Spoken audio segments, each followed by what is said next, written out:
This is a remastered replay of one of our most popular episodes. Enjoy. We start off as children full of wild imaginations, and then maybe we go into that sort of late adolescent, early adulthood phase as idealists. Why can't the world be a better place? Why do we have to put up with all of the problems of modern day democracy and capitalism and all of that? And that journey from early adulthood into later adulthood is often about accepting the way the world works, accepting a reality that is difficult to change. And we're dealing with human nature, which is very difficult to change. And therefore, we have to accept compromise in the world. When we're doing a startup, you need to give permission to that child or that young adult to come out again and say, okay, let's not worry about all of these very real constraints. Let's be idealistic. Let's not start off by being so beaten down by reality that we're straight away moving into this highly pragmatic point of view. Let that child out. Don't let them go crazy, but let that child out and let them use their imagination to imagine a better world, because the power of disruption, the power of technology, and all of these things that come together to make it hopefully the right time for your startup means that you shouldn't be accepting what has come before. You have an opportunity to do that hard thing, which has changed the way things are. You're listening to the Startup Podcast. This is an educational episode, in-depth masterclasses about the concepts essential to building, running, and investing in Silicon Valley-style startups. Whether you're a founder, investor, or operator in a startup, you'll gain insights into the principles that power high-growth disruption, the same way Facebook, Google, and Uber do it. The conversation starts now. Hey, I'm Chris. And I'm Yaniv. And on this episode, we talk about disruption versus incrementalism, working from first principles to change the status quo. Chris, I know you're all loaded up with a rant about this, so take it away. Absolutely. It's something I've been encountering throughout my career, but it's definitely top of mind this week for whatever reason. Look, this idea of big, bold bets or disruption is really critical to startup life, right? In the last few episodes, we've been talking about this phrase, domain dogma, which is the best practices or the institutional knowledge or the assumptions that are made in an industry, in a legacy industry, about how the world works. This is how it's done, and this is how it has to be done. And this is the way it's always been done. Our stakeholders can't possibly do it another different way. And so this is in the mix of what I'm talking about, where you might have industry partners, customers, colleagues who think about the world in a certain way, and you are inclined to build your product, your business, your solution in that way in order to adapt or model what has gone before and for it to follow familiar patterns. Another aspect of this is pre-compromising your ideas because of regulation. A lot of the discussions I've been having recently have actually centered around regulation, around we're not allowed to do this, or the government wants us to do it this way, or this is an unregulated area, so we're not sure what is ethical or what is appropriate or what is right. Other conversations I've had have been, well, we're not sure if engineering can do this, or engineering said that this would be difficult, or I'm assuming it would be difficult for engineering to do X, Y, Z. Another dimension of this is time. We don't have time to do this correctly, or we don't have the resources to do it that way, or we want to crawl, walk, run. So these are just examples, and there are others where I have found founders, product managers, executives, operators, when trying to think through a problem or think through a solution, are pre-compromising their ideas that might actually disrupt the status quo. Whether you're starting or scaling your company's security program, demonstrating top-notch security practices and establishing trust is more important than ever. Vanta automates compliance for SOC 2, ISO 27001, and more, saving you time and money while helping you build customer trust. Plus, you can streamline security reviews by automating questionnaires and demonstrating your security posture with a customer-facing trust center, all powered by Vanta AI. And it gets even better. Just for TSP listeners, you can get $1,000 off Vanta when you go to vanta.com/TSP. That's vanta.com/TSP for the Startup Podcast to get $1,000 off. Now, I want to be careful here, right? I'm not talking about boiling the ocean. I'm not talking about running before you crawl and walk. I'm not talking about breaking the law. But what I am talking about is approaching a problem domain a startup idea, the development of a product, and pre-compromising before you've had a chance to figure out what would the ideal be. And here's the key. The ideal based on new technologies, new cultural norms, and new business models, which are moving targets. So every time you go to revisit a particular problem, domain, or area of expertise, the cultural norms, the technology capabilities, and the business models that are out there in the world will likely have changed. And therefore, the best solution to the problem will likely have shifted along with it. So you want to start from those first principles. When you talk about first principles, Chris, what you're really saying is imagine you got to reinvent this industry from scratch, that there wasn't all of this legacy, there wasn't all of this stuff that went before you, that there aren't all of these constraints, real or imagined. If you were faced with this problem for the first time in human history with the technology, the tools, the knowledge that is available to you today, what would you build? What would the solution look like?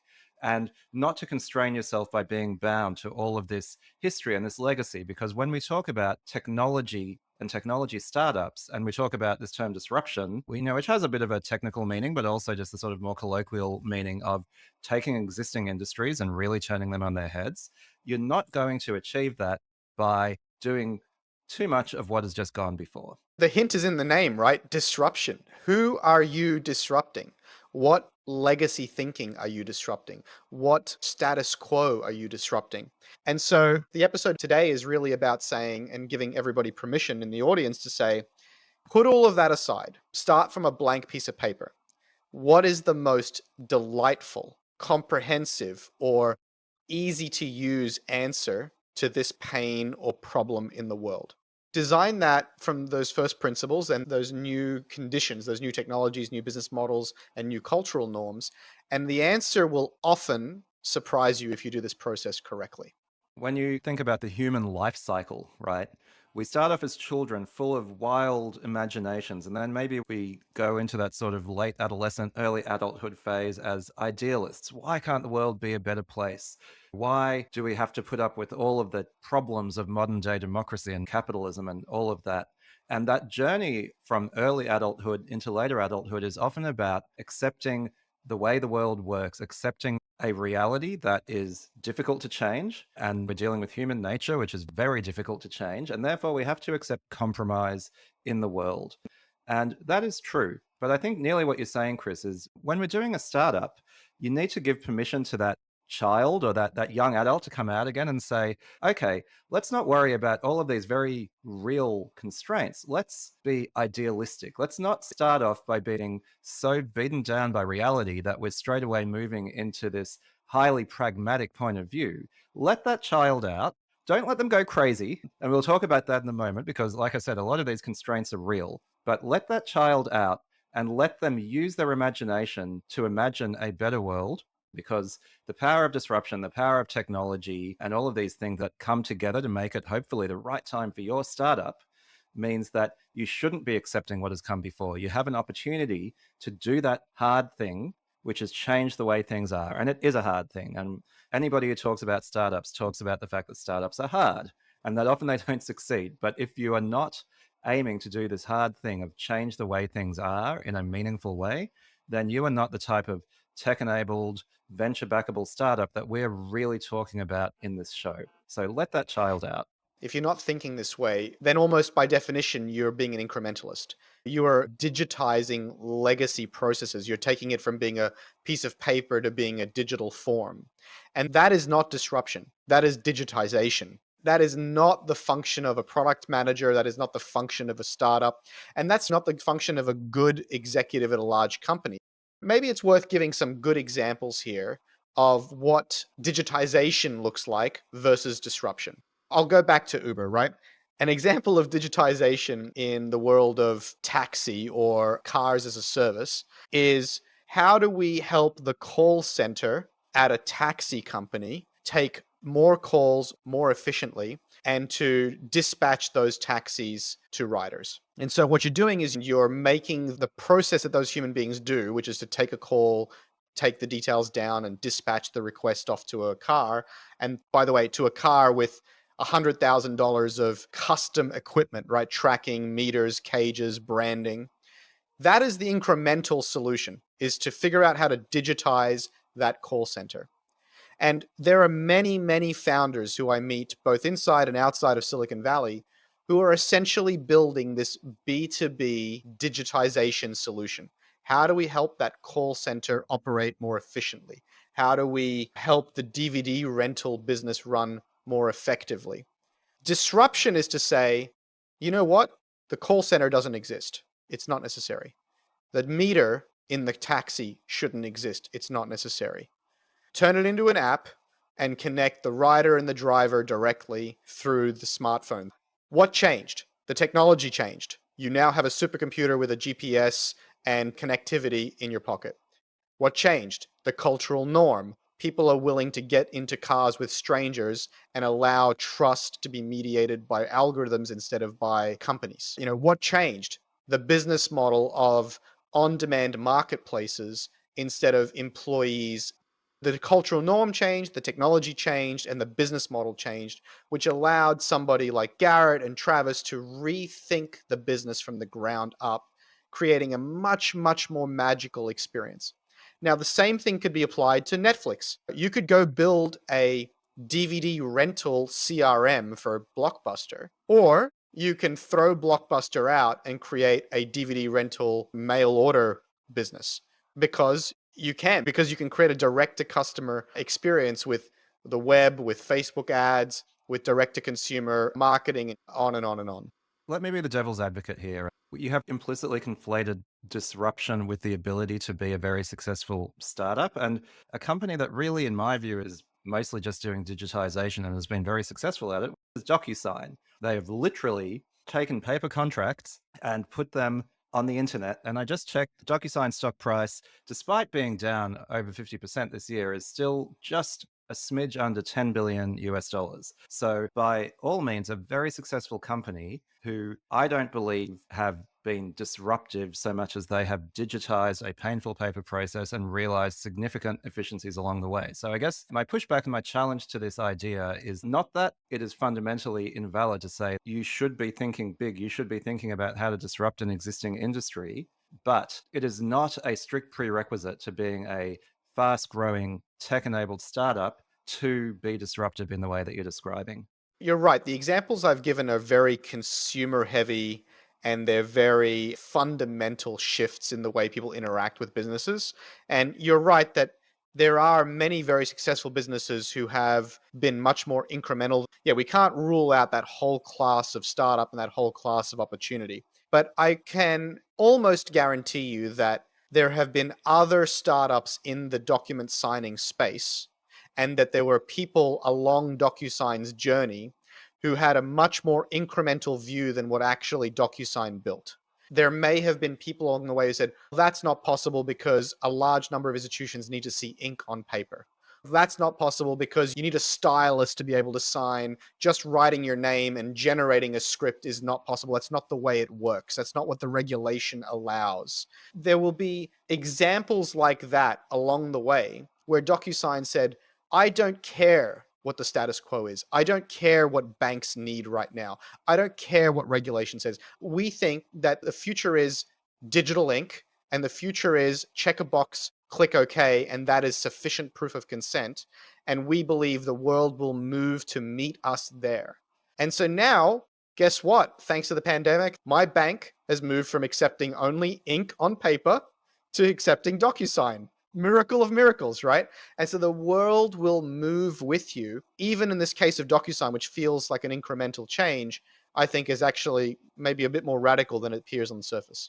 That's a really good analysis and maybe a perfect segue to talking about how this looks in practice, because what we've talked about here is letting that inner child out, imagining a world without constraints. What would the ideal solution look like? And for all we know, at DocuSign, in the early days, maybe still today, they imagine a world where instead of having fake signatures on PDFs, we actually have something that is much more of a digitally native format.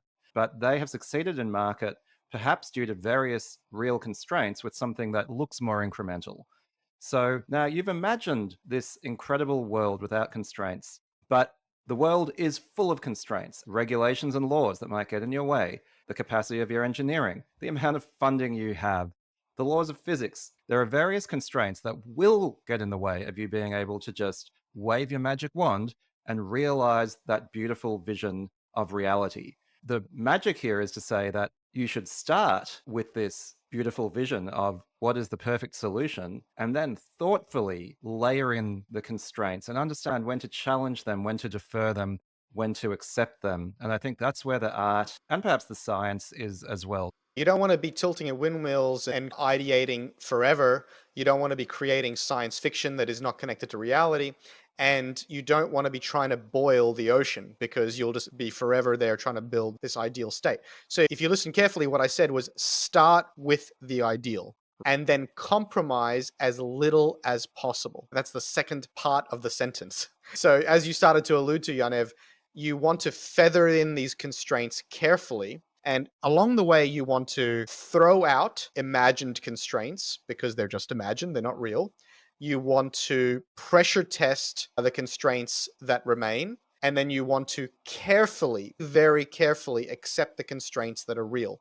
For example, I've worked with a healthcare startup where the constraint was that regulation says that you need to have a first consultation with the doctor, and only that same doctor can see that patient again for follow-up visits. And we were trying to rotate to a on-demand marketplace for telehealth type services where you could see any doctor that was available in the queue. Guess what? When you actually pressure test that constraint and that rule, what the rule actually says is that they have to be admitted to the practice with an initial consultation, and that the reason that most doctors prefer to see the same patient over and over again is because of context, right? Of being able to restore the context about what this patient has said and done in the past in order to give them good advice for the future. And guess what? You can solve that with a good CRM, right? And so now there is an initial consultation with the telehealth virtual practice. But from that point on, you can see whatever doctor is next in queue. And we have essentially an Uber style elastic supply side where you have low connection times and high flexibility in terms of the doctors that service each patient. So the trick was to get extremely precise about what the actual regulation was and what the actual problem was in order to solve the constraint. So the next step is then actual creativity, right? How do you accept or admit that constraint into your process, but solve it in a really creative and effective or delightful way? And then the last big tactic or technique here is iterating your way to the ideal. So just because you have a big ideal doesn't mean you're going to go build that thing day one. What you want to do is connect the dots backwards. If we want a Ferrari, then we'll accept maybe a Lamborghini, depending on your brand allegiance. But we're not going to get a Lamborghini, so we'll fall back to maybe a great Toyota. And if we're not going to get a Toyota, we'll fall back to a Mazda. And if we're not going to get a Mazda, we'll fall back to a go-kart. And before go-kart, we'll fall back to a scooter.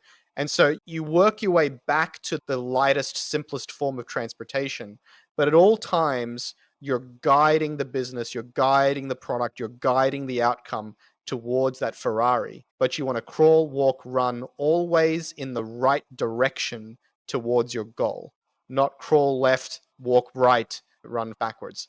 I say this with love, Chris. That car analogy is terrible and arguably a bit misleading because it nearly implies this linearity where you have something like a mode of transportation and you refine it and make it better and closer to the initial vision. Whereas actually, sometimes that may be the case, but I think more commonly in a startup, you're kind of playing a game of chess where you want to maximize your leverage and your positional advantage to get yourself closer to your destination.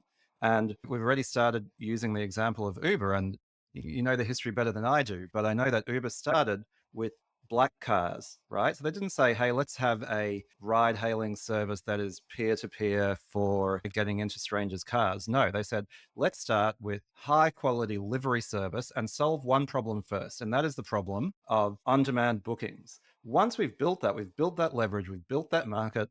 And this speaks to the incremental nature of fundraising and the venture capital driven growth model. We can then get to that next step of saying, why do we need to only have black cars? Why do people need all of this accreditation and this equipment at all when we have a service that kind of circumvents all of that infrastructure? When you're being incremental, you need to be very clever and creative about it.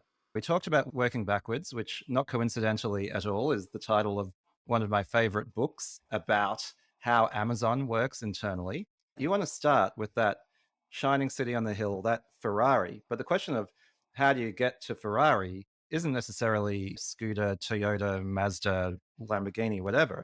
You're right, of course. Like that metaphor is flawed in the strictest sense. But this is where that art comes in. It's about accepting the constraints in a creative and clever way, right? So, what Uber did not do, and I see a lot of founders do this a lot, is that they did not compromise their vision of a direct to customer model. They own the customer and they're facilitating the booking. The compromise was we will facilitate a booking to a livery service, to a black car, before we will open it up to peer-to-peer. Not we will sell this first to yellow cabs and do a B2B model. It's the right compromise along the journey towards that shining city on the hill. Another example that you mentioned is Netflix, right, which famously started off as being a DVD by mail service. It's hard to tell in 2020 hindsight how much of it was part of a grand plan and how much of it was very clever strategic opportunism. But if you look at the history of Netflix, everything they did helped them get to the point of being a streaming video provider. But they didn't start by being streaming video at all. And so that's where that real creativity comes in. And that first principles thinking, which is where we started this episode, Chris, talking about understanding the problem that you're trying to solve, what the biggest constraints are, how many of them are real, how many of them can be moved, how many of them are immovable. And maybe actually we can go and talk a little bit of a framework of how to think of these constraints so that you can actually take this creative, incremental approach. And when I say an incremental approach, I'm not talking about incremental solutions, which is what you're railing against correctly, Chris, but rather risk-adjusted, bite-sized pieces of work that take you closer and closer to your vision in this artful and creative way. Over 7,000 global companies like Atlassian, Dovetail, Flow Health, and Quora all use Vanta to manage risk and prove security in real time. Why aren't you? Get $1,000 off Vanta when you go to vanta.com/TSP. That's VANTA.com/TSP for the Startup Podcast to get $1,000 off. Constraints are actually part of the way that you build a big disruptive company. So it's interesting. It's big, bold bet. It's figuring out the ideal, but working backwards to a series of iterations. It is rejecting constraints that limit your thinking, but imposing constraints that clarify your thinking. You want to be very clear about your target customer, target problem, target market, target use case in order for your incremental steps along this big, bold journey to be effective, well prioritized, polished, and useful. Because if you do not apply those constraints, you will try to boil the ocean at every step. You won't actually know which step is the next correct step. So you need to apply the right constraints on yourself, but do not allow these external constraints about engineering capacity or regulation or dogma to impose themselves implicitly or automatically on your thinking.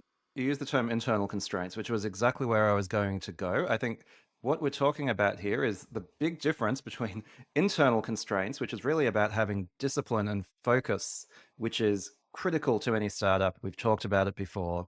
And external constraints, which are things that stop you from doing the thing that you think is the best way forward because of how the world is. And it's these external constraints that you want to be very careful about accepting them on face value. Internal constraints are something that you create, and then it is, as a leader, as a member of that company, it is your job to uphold those constraints and make sure you abide by them because you've created them yourself. But the external constraints is this whole world of things that stop you from acting as you believe would be best in pursuit of your well-defined, internally constrained goal. Chris, you're a full-time advisor, so maybe you've got a bit more of a methodical way of thinking about this than me, but I feel it's worth maybe taxonomizing some of these external constraints. So, we can start, for example, with regulation. And you're the Uber guy. And of course, Uber is quite famous for taking, let's say, a creative or a very thoughtful and aggressive approach to regulation. When you talk about regulation and laws, there are two different things. I believe you posted about this on social media this week, Chris. There are two different things to consider. One is your own and your company's moral and ethical compass.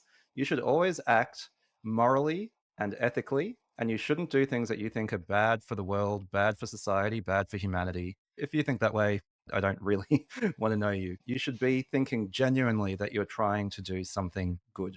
And you should have people around you who sense check that so you don't go too far off kilter. But then there are regulations and laws that ethically and morally you genuinely feel after sufficient introspection that you don't feel a qualm about breaking those from a moral or ethical point of view. And then it becomes a business decision. It becomes a question of risk versus reward. And this is something that Uber was very famous for doing, right? Which is saying, if we break this rule, we might get into trouble. It might cost us some money, but will also help us grow our business and help us achieve our vision. And once we're satisfied that there isn't this moral and ethical dimension to what we're doing, then we simply need to make a business decision around this. We've talked about risk before. I'm always threatening to do a whole episode on it, but the biggest risk as a startup, especially at the early stage, is not being bold enough, is accepting these constraints too much. So while you shouldn't be cavalier about these things, you should definitely consider whether the risk of breaking a rule or regulation actually outweighs the benefit that you would get to your business, to your customer experience, to your vision, and then make a thoughtful and considered decision about that. Be methodical and have a process around this rather than simply assuming that all of these rules and regulations are absolutely rigid and immovable and impenetrable. We're talking here about laws and regulation, and that's some of the most difficult or even immutable external constraints. I've been listing these three key things that change the ideal from generation to generation or from cycle to cycle. It's new technology, new cultural norms, and new business models. You might add to that new ideals in terms of customer centricity. So, what I mean by that is talked about having your own moral compass. And what I would say is my moral compass is what is right for my user? What is the thing that is most user centric? That is the opposite of user hostile or a dark pattern or tricking my user to do something they didn't intend to do. And what I hold for myself is if I am building something that is genuinely useful, usable, helpful, and designed around the needs of my user, then I would hope or expect that it would be within the laws and regulations of the country that I'm operating in. That's what I would expect. I would just refine that though, Chris. You're focusing on your users, but of course, a lot of things have externalities. So I think just focusing on the users can be dangerous because it might have negative effects on society beyond your segment of users. Yeah, absolutely. If there are secondary and trinary effects on the people around those users, it certainly makes a big difference, of course, as well. But what I'm saying is, like, once I figure out, like, this is the most user-centric answer. I've been talking to a founder about statements of advice, where if you're a financial services company offering advice, you have to provide these pages of mandatory content, which ultimately bury the actual actionable thing that this user could do in order to improve their lives directly. And so what I was saying was, look, guys, we genuinely believe that what we're trying to help the user do is in their best interest. So I have to believe that there is a way to maneuver all of this copy, all of this disclaimer, all of this disclosure to parts of the interface such that it's out of the way of the user's intent, where their intent is to take an action, to understand what the change might be and what the action might be, and certainly what might the consequences be. So how do we maneuver this content so that stuff is summarized very clearly, not buried behind jargon and paragraphs? And actually, how do we make this better than the regulation asks for? And of course, the compliance people in the meeting are like, no, it says you have to display it in this order and on this page and in this way. And I'm like, but that's not as good as what we just designed. That isn't. So let's find a way to make this okay. How do we walk back from the line of this actually being advice so we can display the content before it crosses the line into advice? Let's find other ways to display the wrapping content, et cetera, et cetera, et cetera. This is all very specific examples. But that's where I start when you ask about law and regulation. And this is non-obvious. I can tell you there are many conversations I have in Europe and in Australia where the default is, well, if it's a law, if it's a regulation, then it must be for our best interest. There's almost like this enthusiastic acquiescence to authority. So there are the regulatory constraints.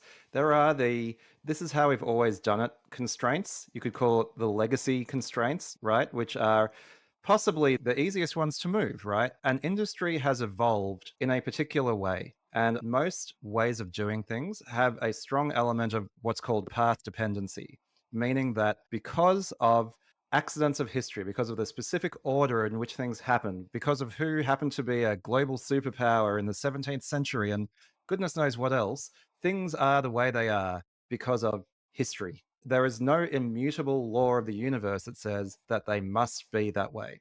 Now, of course, it's easier to fit into the current way of doing things if you're trying to just go along and make your life easy. But if you're trying to build something big to make a better way of doing things, then you should absolutely question whether this path dependent, this is just how it happens to be way of things is the way that it should remain. And of course, you should be thinking about which are the constraints that are the easiest to move, which are the constraints that are the most problematic, which are the ones that get in the way of your experience the most. And you should be thoughtful about which ones you attack. You don't upend an entire industry all at once. And we used the example of Uber, we used the example of Netflix. They didn't do all of these things at once, but they challenged various things in a particular order in a way that was strategic and iterative and incremental. And so you should be thinking, what are these places where I can get that greatest leverage and then make use of that?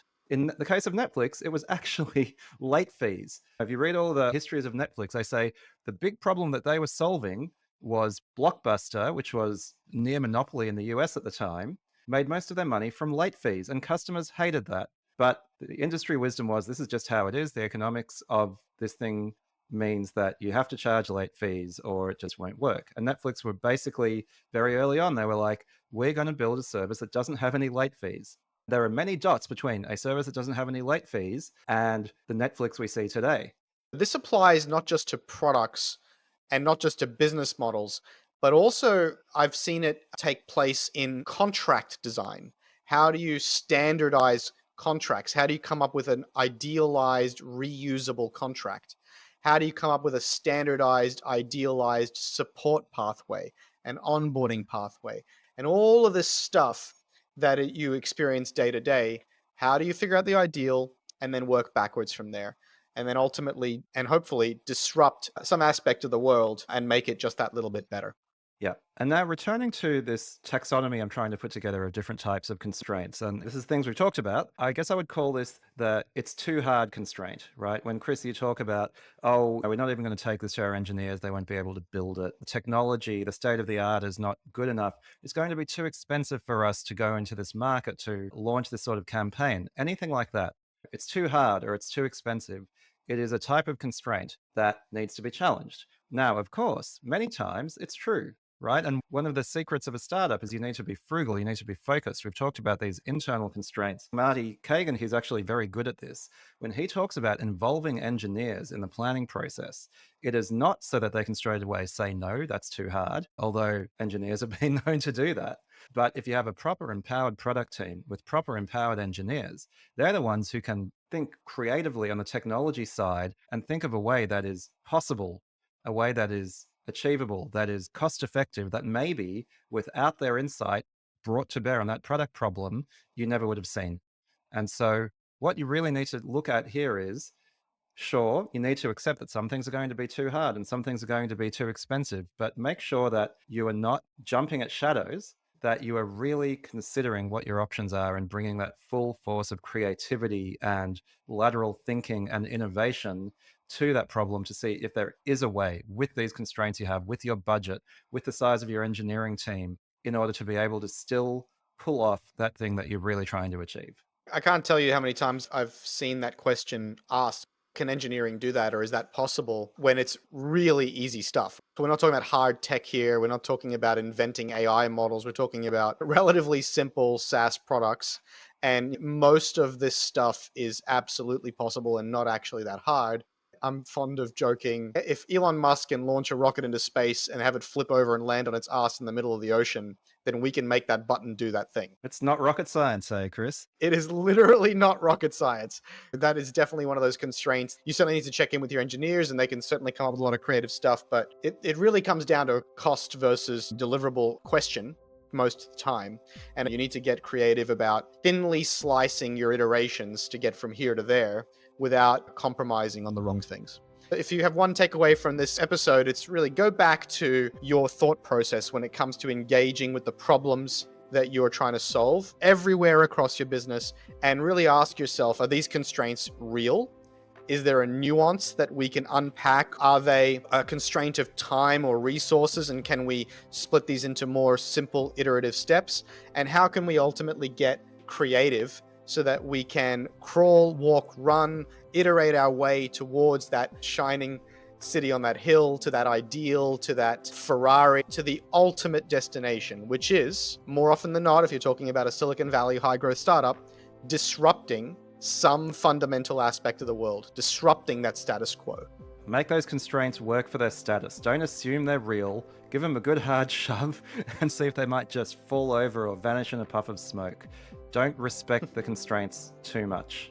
Chris, you are a master of pushing constraints over and making them disappear in a puff of smoke. So if anybody is listening to us and would like your help challenging constraints, thinking from first principles, what do they need to do? So I've carved out some time to help startups through these questions of constraints, of product strategy, of business models. And so you can learn more about my advisory work over at chrissaad.com/advisory. By the way, Yaniv, our audience is actually getting more and more international. Yeah, that's right. Looking at our recent episodes, fewer than 50% of the people listening are from Australia, and we have people from all over the world listening to us. We've developed a bit of a following in Sweden, so suck to everyone in Sweden. We've had people reaching out to us from Turkey, from Pakistan, talking about how in their nascent startup scenes, the advice that we give and the things that we talk about are really valuable listening there. So if you're in one of those countries or really anywhere in the world, please don't forget to share the Startup Podcast with your friends and fellow founders. It helps get the word out there and helps us help more founders. All right, Yaniv, awesome. It's been fun, Chris. We'll catch you in the next one. See ya.